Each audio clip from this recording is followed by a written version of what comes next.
नमस्कार, मैं हूं निकिता और आप देख रहे हैं सत्यहिंदी.com। चलिए एक नजर डालते हैं अब तक की सुर्खियों पर। बांग्लादेश में इन दिनों राजनीतिक उथल-पुथल मची हुई है। अंतरिम सरकार के प्रमुख मोहम्मद यूनुस के इस्तीफे की चर्चा के बीच सलाहकारों के साथ एक इमरजेंसी मीटिंग हुई, जिसके बाद कहा गया कि यूनुस ऑफिस में बने रहेंगे। वहीं इससे पहले चर्चा थी कि वो राजनीतिक और मिलिट्री प्रेशर के चलते इस्तीफा दे सकते हैं। एबीपी की एक रिपोर्ट के मुताबिक प्लानिंग एडवाइजर वाहिदुद्दीन महमूद ने शनिवार को कहा कि मोहम्मद यूनुस ने अपना पद छोड़ने में कोई रुचि नहीं दिखाई है। चीफ एडवाइजर हमारे साथ रहेंगे। उन्होंने ये नहीं कहा कि वो इस्तीफा देंगे और इसी तरह बाकी सभी एडवाइजर अपना काम जारी रखेंगे। हम लोग यहाँ जो जिम्मेदारियां सौंपी गई हैं उसकी वजह से हैं। बता दें कि इससे पहले बांग्लादेश के अंतरिम सरकार के प्रमुख मोहम्मद यूनुस ने शनिवार को अपने प्रशासन, राजनीतिक दलों और सेना के बीच बढ़ती असहजता की समीक्षा के लिए सलाहकार परिषद की एक बैठक बुलाई थी। इससे कुछ घंटे पहले यूनुस ने मुख्य सलाहकार के पद से हटने की इच्छा व्यक्त की थी। उन्होंने बदलाव को लेकर राजनीतिक दलों के बीच आम सहमति न बन पाने के कारण काम करने में आ रही परेशानियों का हवाला दिया था।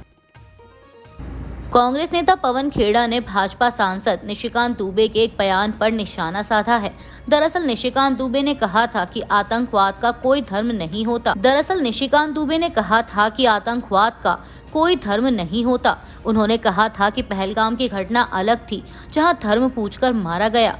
वहीं अब कांग्रेस ने उनके इस बयान पर एक वीडियो शेयर करते हुए एक्स पर एक पोस्ट में लिखा कि जैसा देश वैसा भेष। बात बात पर जहर उगलने वाले अब ज्ञान दे रहे हैं कि आतंक का कोई धर्म नहीं होता, क्योंकि उन्हें अब सऊदी में घुसना है।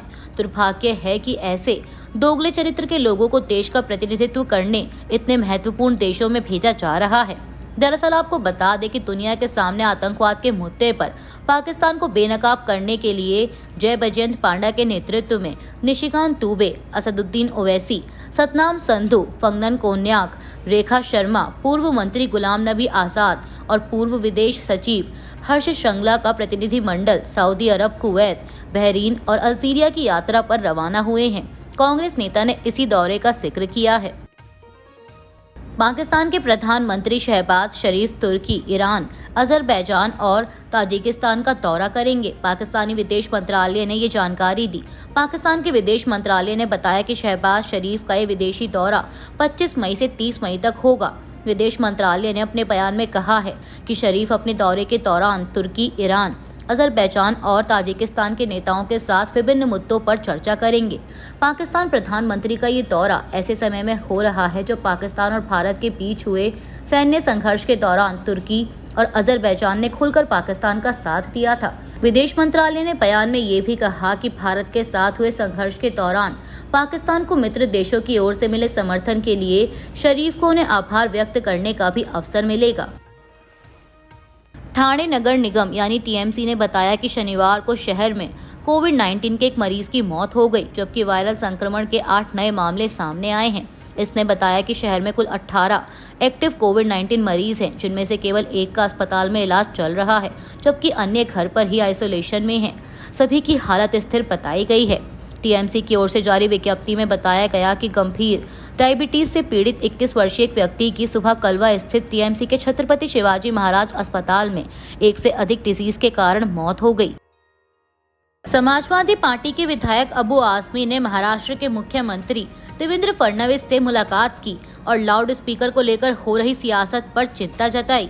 उन्होंने कहा कि भाजपा नफरत की राजनीति कर रही है और सिर्फ एक धर्म को निशाना बनाया जा रहा है। भाजपा नेता किरीट सोमैया पर निशाना साधते हुए अबू आसमी ने कहा कि किरीट सोमैया जैसे नेता इस मुद्दे पर सेलेक्टिव बोल रहे हैं, जबकि सुप्रीम कोर्ट का आदेश है कि डेसिबल लिमिट सभी धर्मों के लिए है, न कि किसी एक मजहब के लिए। इतना ही नहीं, अबू आसमी ने मुख्यमंत्री देवेंद्र फडणवीस से आग्रह किया कि वे उच्च स्तरीय बैठक बुलाएं। सपा विधायक ने कहा कि मैं खुद मौलानाओं और मस्जिद से जुड़े जिम्मेदार लोगों को बुलाकर नियमों के अनुसार कार्रवाई के लिए तैयार हूँ। इसके साथ ही विदेश मंत्री एस जयशंकर के बयान पर भी अबू आसमी ने तीखी प्रतिक्रिया दी। एस जयशंकर के भारत न्यूक्लियर ब्लैकमेल के आगे नहीं झुकेगा वाले बयान पर सवाल उठाते हुए समाजवादी पार्टी नेता ने कहा कि अगर आप झुके नहीं तो फिर अमेरिका के कहने पर संघर्ष विराम क्यों करवा दिया? यह झुकना नहीं तो क्या है? उस समय जवाब देना चाहिए था। पूरा देश सरकार के साथ खड़ा था। महाराष्ट्र नवनिर्माण सेना के प्रमुख राज ठाकरे ने बड़ा बयान देते हुए आरोप लगाया कि महाराष्ट्र से ठाकरे और पवार ब्रांड को खत्म करने की कोशिश की जा रही है। मनसे प्रमुख ने एक तरह से अप्रत्यक्ष रूप से भाजपा की आलोचना की। हालांकि उन्होंने दावा करते हुए ये भी कहा कि इस ब्रांड को खत्म नहीं किया जा सकता। दरअसल मुंबई तक के कार्यक्रम में जब महाराष्ट्र नवनिर्माण सेना के प्रमुख राज ठाकरे से पूछा गया कि महाराष्ट्र की राजनीति पर चर्चा होती है तो दो उपनाम दिमाग में आते हैं, ठाकरे और पवार। मौजूदा वक्त में क्या इन दोनों सरनेम के ब्रांड को खत्म करने की कोशिश हो रही है? इस पर राज ठाकरे ने कहा कि इसमें कोई विवाद नहीं है कि ठाकरे और पवार ब्रांड को खत्म करने की कोशिश हो रही है जरूर, लेकिन यह खत्म नहीं होगा। आपको बता दें कि महाराष्ट्र की राजनीति में पिछले कई दिनों से एमएनएस प्रमुख राज ठाकरे और शिवसेना यूबीटी प्रमुख उद्धव ठाकरे के साथ आने की अटकलें लगाई जा रही हैं। दोनों नेता इसे लेकर सकारात्मक बयान दे चुके हैं। शिवसेना यूबीटी ने यह भी कहा था कि अगर राज ठाकरे भाजपा और एकनाथ शिंदे के नेतृत्व वाली शिवसेना से दूर रहते हैं तो पार्टी प्रमुख उद्धव ठाकरे और एमएनएस प्रमुख राज ठाकरे के बीच किसी मसले का कोई सवाल ही नहीं उठता। शिवसेना यूबीटी के मुखपत्र सामना में दावा किया गया कि उद्धव ठाकरे और राज ठाकरे के बीच सुलह की संभावना ने महाराष्ट्र विरोधियों को परेशान करके रख दिया है। विदेश मंत्रालय ने एक संसदीय समिति को बताया है कि सिंधु जल संधि को स्थगित करने का भारत का निर्णय पाकिस्तान द्वारा समझौते के मार्गदर्शक सिद्धांतों, जिनमें मित्रता और सद्भावना शामिल है, को स्थगित करने का स्वाभाविक परिणाम है। विदेश मंत्रालय ने कहा कि इंजीनियरिंग तकनीक, जलवायु परिवर्तन और ग्लेशियरों के पिघलने सहित जमीनी हालात में बदलावों ने संधि की शर्तों पर फिर से बातचीत करना अनिवार्य बना दिया है। विदेश सचिव विक्रम मिस्री ने अपनी ब्रीफिंग में उल्लेख किया कि 1960 की संधि की प्रस्तावना में कहा गया है कि इसे सद्भावना और मित्रता की भावना से संपन्न किया गया। उन्होंने कहा कि वास्तव में पाकिस्तान ने इन सभी सिद्धांतों को स्थगित कर दिया है। यूक्रेन की ओर से कहा गया है कि राजधानी कीव में रूस के मिसाइल और ड्रोन हमले में कम से कम 14 लोग घायल हुए हैं। यूक्रेनी वायुसेना ने बताया कि रूस ने 250 ड्रोन और 14 बैलिस्टिक मिसाइलें दागी हैं। रूस के इस हमले के कारण कई रिहायशी इमारतों में आग लग गई है। वायुसेना ने कहा है कि उसने 6 मिसाइलें और 245 ड्रोन मार गिराए। हमले के बारे में यूक्रेन के राष्ट्रपति व्लादिमीर ज़ेलेंस्की ने सोशल मीडिया प्लेटफॉर्म एक्स पर लिखा कि हर ऐसे हमले के साथ दुनिया को और अधिक यकीन होता जा रहा है कि युद्ध को लंबा खींचने की वजह मॉस्को यानी रूस है। बीसीसीआई ने इंग्लैंड दौरे के लिए शुभमन गिल को टेस्ट टीम का नया कप्तान बनाया है। वहीं उप कप्तान की जिम्मेदारी ऋषभ पंत को दी गई है। भारतीय क्रिकेट टीम अगले महीने इंग्लैंड दौरे पर जा रही है। यहां वह 5 मैचों की टेस्ट सीरीज खेलेगी। टीम के चयन के लिए मुंबई में स्थित भारतीय क्रिकेट नियंत्रण बोर्ड के मुख्यालय में बैठक हुई।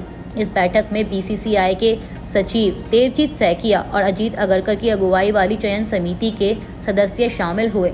बैठक के बाद प्रेस वार्ता में अजीत अगरकर ने भारतीय टीम का ऐलान किया। अभी के लिए बस इतना ही। बाकी की खबरों के लिए बने रहिए सत्यहिंदी.com के साथ।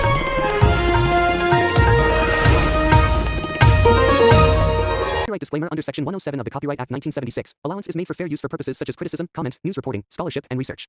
Fair use is a use permitted by copyright statute that might otherwise be infringing.